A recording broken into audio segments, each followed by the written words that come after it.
My name is Rebecca Hale, and I am 41 years old, and I never believed my life would change at a charity, Gala, where I had planned to smile for photographs and write a check and go home. My daughter Chloe is 7 years old, and she has not walked since the accident 3 years ago that took her legs, strength, and nearly took her life. And that night she was sitting in her wheelchair beside me in a blue dress, quiet the way she always was in crowded rooms, until the moment a man walked past our table carrying a tray of drinks for the catering staff, and Chloe went rigid and then screamed a word I had never heard her say before. And that word was Daddy.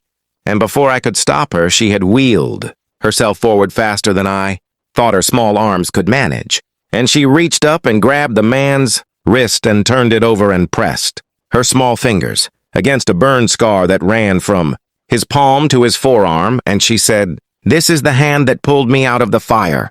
I remember this hand, and the room went silent.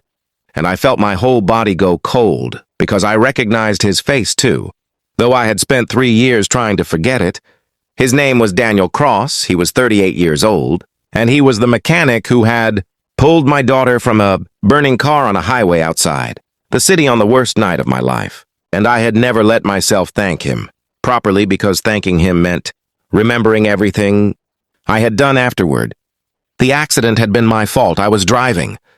I had been on a call with my company's board about a merger, and I had looked down at my phone for 2 seconds, and that was all it took for the car to spin off the road and catch fire.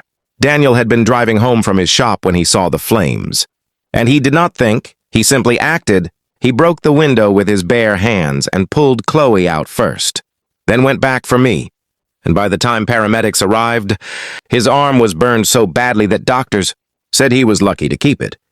I remember waking up in the hospital and asking who saved us, and a nurse told me a stranger had done it and then left before anyone could get his name because he did not want thanks. He only left because his own son needed him at home, and for 3 years, I searched quietly through police reports and hospital records trying to find him, not because I wanted the world to know a stranger had saved my daughter, but because some nights I could not sleep without knowing his name. And when I finally did find it, I made a decision I'm not proud of. I paid to keep his name out of any public record. Connected to the accident, I told myself it was to protect Chloe from reporters who might dig into her medical history. But if I am honest with myself now, it was also because acknowledging him meant admitting how careless I had been that night and how close I came to losing everything. So I buried his name along with my guilt, and I never once imagined I would see him standing 3 feet away from me at a gala for children's hospital funding, holding a tray of drinks because his mechanic shop had closed the year before, and he had taken a second job to support his son. His son's name was Owen. He was 9 years old, and I later learned Owen had a heart condition that required expensive surgery, and Daniel had spent every dollar he had trying to pay for it, working 2 jobs and telling no one about the fire or the burn or the little girl he had saved. Because he said helping someone was not something you did for credit. He said his own father taught him that a man's actions should be quiet. And that night, standing in that ballroom with my daughter's small hand still wrapped around his scarred wrist, I felt every piece of my careful, controlled life crack open. Daniel looked at me, and his eyes were not angry. They were tired, and he said, "You're her mother." And I said, "Yes, and I am so sorry." And he said, "Sorry for what?" And I could not answer him in front of all those people. So I asked him to sit with us. And at first he refused because he said he needed to get back to work. But Chloe would not let go of his hand. She kept saying, "Please, please, just 5 minutes." And something in his face softened, and he sat down. And for the first time in 3 years, I told the truth out loud. I told him I had hidden his name because I was ashamed. Ashamed that my carelessness had hurt my daughter and nearly cost a stranger his arm.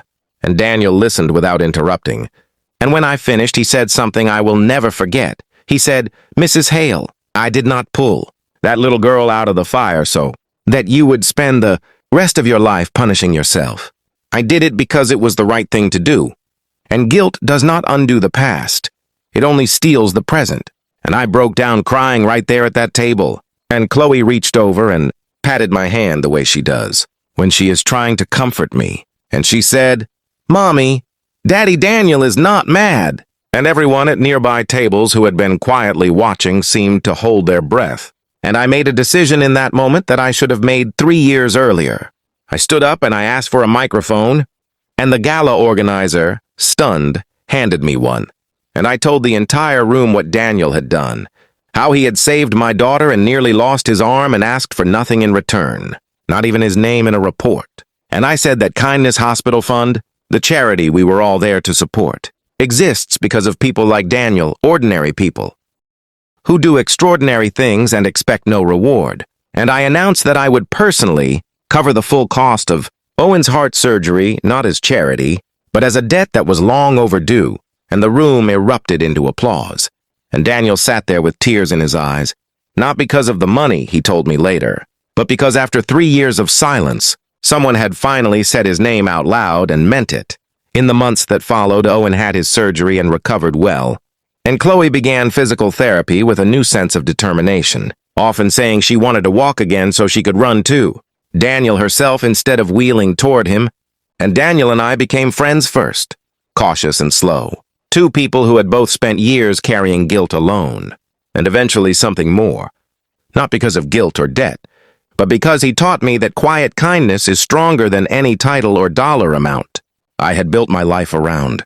And Chloe likes to tell people now that her family was built by a scar, because it was the one thing that could not lie, the one thing that remembered the truth even when the adults around her tried to bury it. And if there is one thing this journey taught me, it is that hiding pain does not protect the people we love. It only delays the healing they deserve. And true strength is not in controlling the truth, but in having the courage to finally speak it. If this story touched your heart, please like this video, share it with someone who needs a reminder that kindness always finds its way home, and subscribe to Kindness True Stories for more real, heartfelt journeys like Chloe and Daniel's.